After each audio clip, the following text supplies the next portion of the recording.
sahabat UB TV, kembali lagi di program Berita News Point. Program berita seputar Universitas Brawijaya, Malang Raya, dan informasi menarik di sekitar kita. News Point Highlights akan menyajikan rangkuman berita sepekan yang telah dipilih oleh tim redaksi untuk menemani akhir pekan pemirsa UB TV. Selamat menyaksikan, dan inilah News Point Highlights hari ini akan dimulai dengan berita 15.000 mahasiswa baru UB ikuti pembukaan Raja Brawijaya 2023.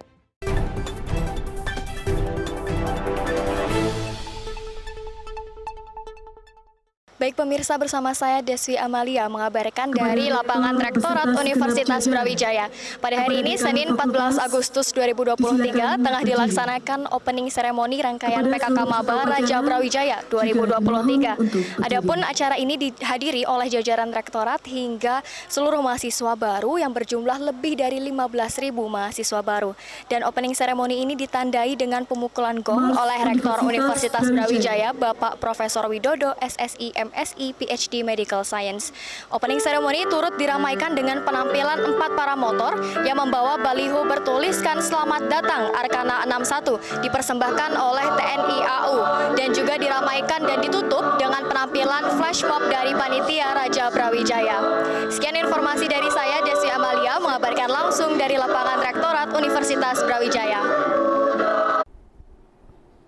Kegiatan PKK Maba atau Raja Brawijaya akan berlangsung selama 3 hari dengan berbagai materi dari tokoh nasional, jajaran pimpinan UB hingga dosen terkait.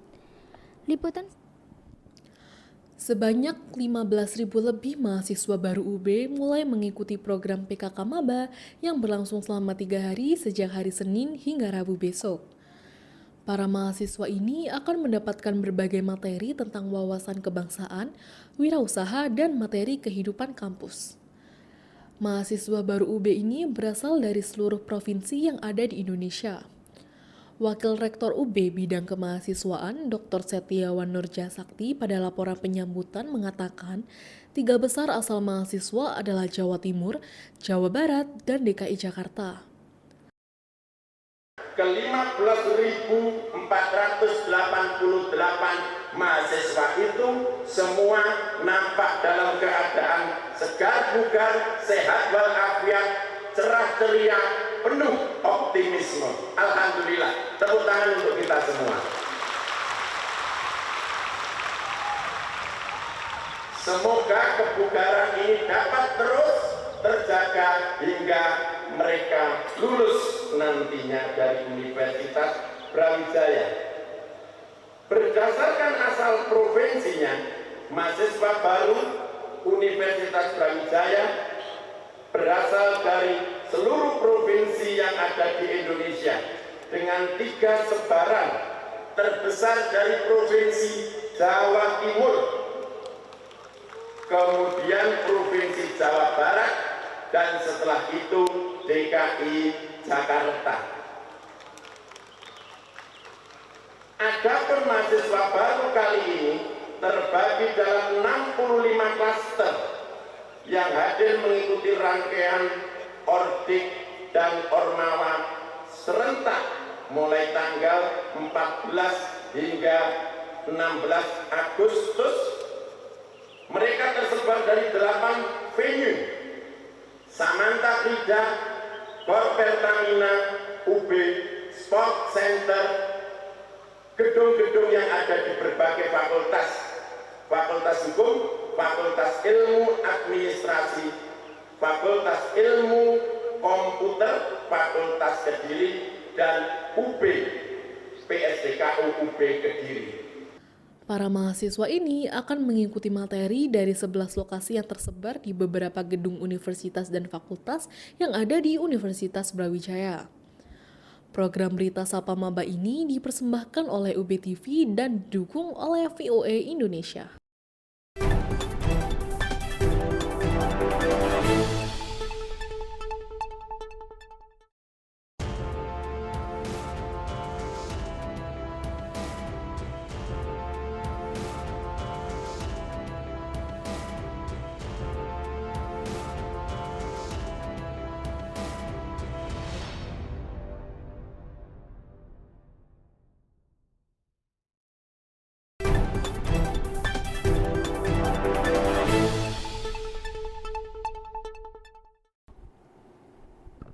Guru Besar Sosiologi Pertanian UB, Profesor Mangku Purnomo menjelaskan bahwa setiap negara termasuk Indonesia memiliki pendekatan strategi dalam kebijakan pertanian. Salah satu persoalan yang harus dijawab adalah meningkatnya jumlah penduduk seperti yang dialami Indonesia. Pada masa awal Orde Baru, pemerintah Indonesia menggunakan pendekatan yang kental dengan teknosains dalam bidang pertanian. Pendekatan ini terwujud dalam program seperti Panca Usaha Tani, pendirian KUD, dan lainnya yang fokus pada peningkatan produksi pertanian. Profesor Mangku Purnomo melihat hal tersebut merupakan pendekatan dari setiap negara untuk mengamankan pasokan pangan sebagai akibat dari meningkatnya populasi penduduk.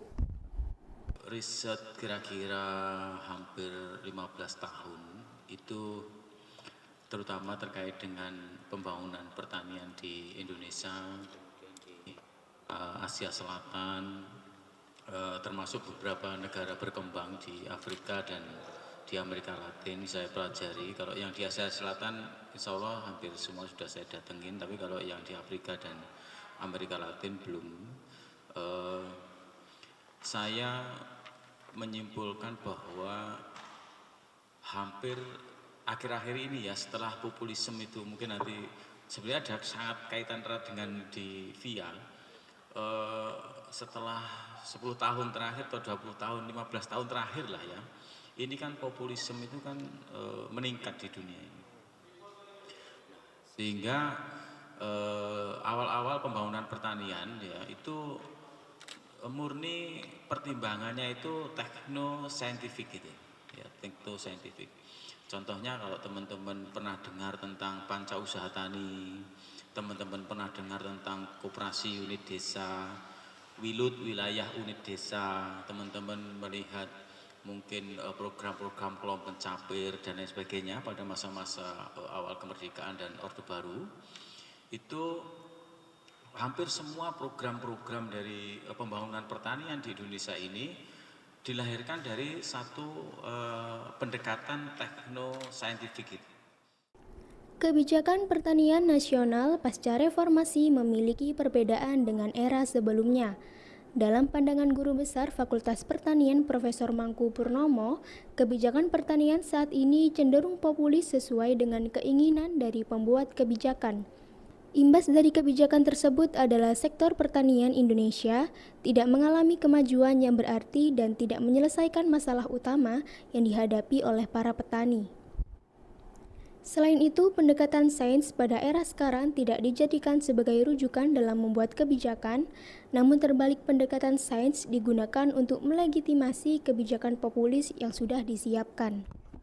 Reformasi sebenarnya itu terjadi pergeseran yang luar biasa terhadap pendekatan dari strategi pembangunan pertanian di Indonesia. Ya, lebih pada pendekatan populisme dan malah cenderung ke feeling sebenarnya, memenuhi elektoral sebagai misal untuk mendapat simpati rakyat supaya dipilih. Lebih banyak sebenarnya feeling. Contohnya apa? Ada program Gema Palagung gitu, gerakan peningkatan produksi palawija, padi dan jagung gitu. Itu kan tidak konseptual sebenarnya. Ya hanya istilah saja supaya kelihatan lebih memasyarakat begitu. Tetapi sebenarnya dari sisi pendekatan saintifik teknokratiknya tidak kuat, tidak kuat. Lebih banyak sebenarnya pada feeling dan kemudian ada kecenderungan juga. Jadi ada sebagai misal di Jakarta itu aku pengen ini, kemudian pertimbangan saintifik itu untuk membenarkan ini begitu, membenarkan program ini gitu. Kecenderungan begitu. Hampir sebenarnya nanti pasti saya akan bersentuhan dengan Pak Andi, ini keberuntungan sebenarnya keberuntungan. Jadi ada program A gitu di pertanian, Gema Palagung, Kostra Tani, terus kemudian UPSUS itu sebagai misal. Itu sebenarnya kan lebih dari istilah yang diciptakan, terus kemudian para ilmuwan dikumpulkan untuk menjustifikasi pekerjaan ini. Kalau sebelumnya itu ilmuwan itu dikumpulin dulu ada Badan Litbang Pertanian itu, para ilmuwan sakti di bidang pertanian itu kumpul, kemudian membangun satu program, kemudian dilegitimasi oleh kebijakan polisi. Kalau ini enggak, polisinya sudah punya, kita disuruh untuk melakukan proses justifikasi. Investasi di kawasan ibu kota negara Nusantara terus naik secara signifikan. Berbagai perusahaan swasta saat ini terus menunjukkan minat dan keseriusan untuk berinvestasi dalam berbagai bidang di IKN Nusantara. Para pengusaha tersebut tidak hanya berasal dari luar negeri, namun juga pengusaha nasional yang tertarik untuk berinvestasi langsung di IKN Nusantara. Pemerintah telah menetapkan alokasi APBN untuk IKN hanya 20%, sedangkan 80% berasal dari perusahaan swasta.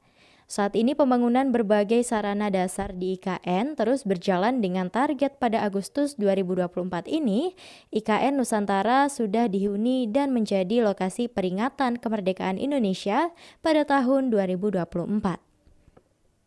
Saya kemarin mendampingi beberapa investor yang datang ke IKN, tepatnya hari Sabtu, yaitu Pak Agwan dan beberapa konsorsiumnya untuk melakukan langsung eksen pembangunan di IKN.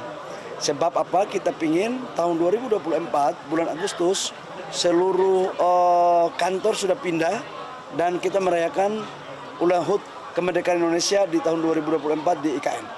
Dan semuanya udah jalan. Targetnya apa tanya Pak Menteri? Total investasi di IKN itu kan sekitar 560 sampai 600 triliun. 20% kan dari APBN, selebihnya dari swasta. Di tahap pertama itu sudah masuk kurang lebih sekitar yang sudah bekerjakan ini ya, 30 sampai 40 triliun. Jadi ini yang kita kejar sampai dengan 2024.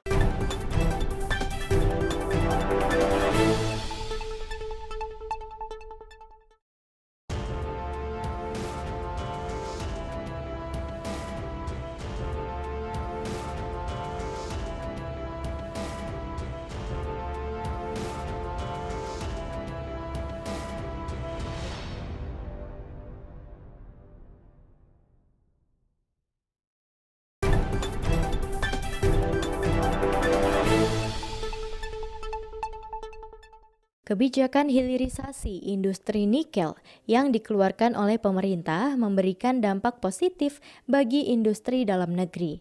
Berbagai keuntungan diperoleh Indonesia dengan kebijakan tersebut.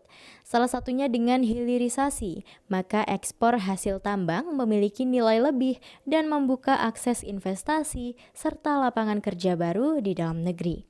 Dengan kebijakan ini, maka terdapat industri baru dalam bidang pengolahan yang terbangun di Indonesia. Hilirisasi ini akan terus berlanjut pada berbagai produk tambang strategis yang ada di Indonesia sehingga industri dalam negeri terus meningkat kemampuannya dalam mengolah hasil tambang yang dihasilkan.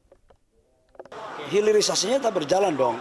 Dan sekarang kan nilai hilirisasi kita dari tahun 2017-2018 kan hanya 3,3 miliar US dollar.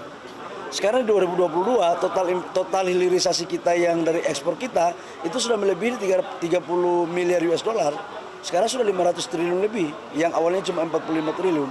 Itu dampak daripada hilirisasi.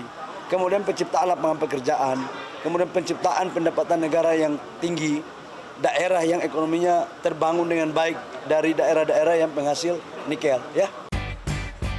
Seperti halnya di Indonesia, minuman manis segar asal Taiwan berbahan dasar teh dan susu, boba tea, naik daun di kota New York. Melihat peluang pasar, Mega Ayu Anjani, diaspora Indonesia di New York yang juga gemar minum boba tea ini, membuka gerai Boba Well di lokasi strategis Upper East Side, New York City. Terus kita juga jual Indonesian coffee, kita jual dessert. Terus karena memang kita mau bawa Indonesian delight sedikit, kita juga ada es teler, es campur, es cincau. Meski menyajikan minuman manis khas Indonesia, namun Mega mengaku jenis minuman ini belum bisa jadi wajah etalase Boba Well. Can I have es tilir? Tapi pastinya dia nggak akan nyoba kalau misalnya dia duluan sendiri gitu. Dia pasti dikenalin dulu.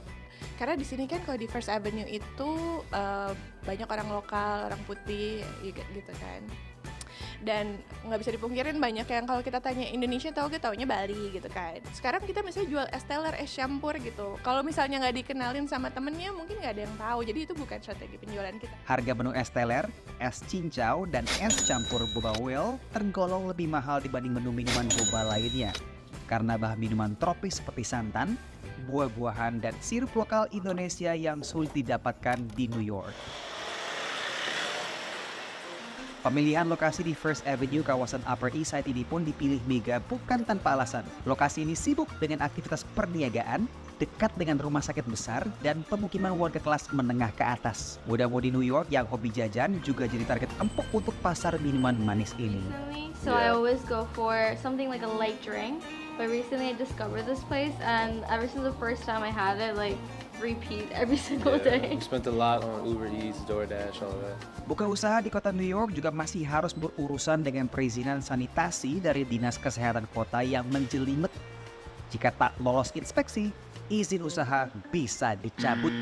Bukan cuma bersiga gitu, tapi kayak salah satu contohnya kulkas ada temperature-nya apa enggak gitu. Setiap 25 feet harus ada hand wash. Terus misalnya ada kabel itu harus ditutup, ada pipe harus ditutup. Terus di sini walaupun kita nggak banyak masak, tapi misalnya harus ada 3 compartment wastafel yang mana gede dan mahal, yang mana nggak kita pakai, itu wajib ada. Berkat ketelitian Mega, Boba Well lulus inspeksi dadakan dengan nilai A. Kombinasi pemasaran media sosial, promosi mulut ke mulut diaspora Indonesia, dan lokasi primer. Kini Boba Well mampu jual hingga 120 gelas per harinya. Dari kota New York, Randy Wicaksana, VOA.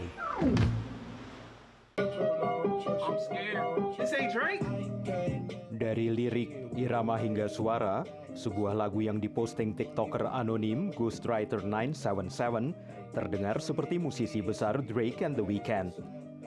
Heart on My Sleeve yang dibuat dengan kecerdasan buatan membuat para penggemarnya terkesan, tapi sejumlah tokoh industri musik menyesalkannya. Menurut pakar, hal itu tidaklah sulit untuk dibuat.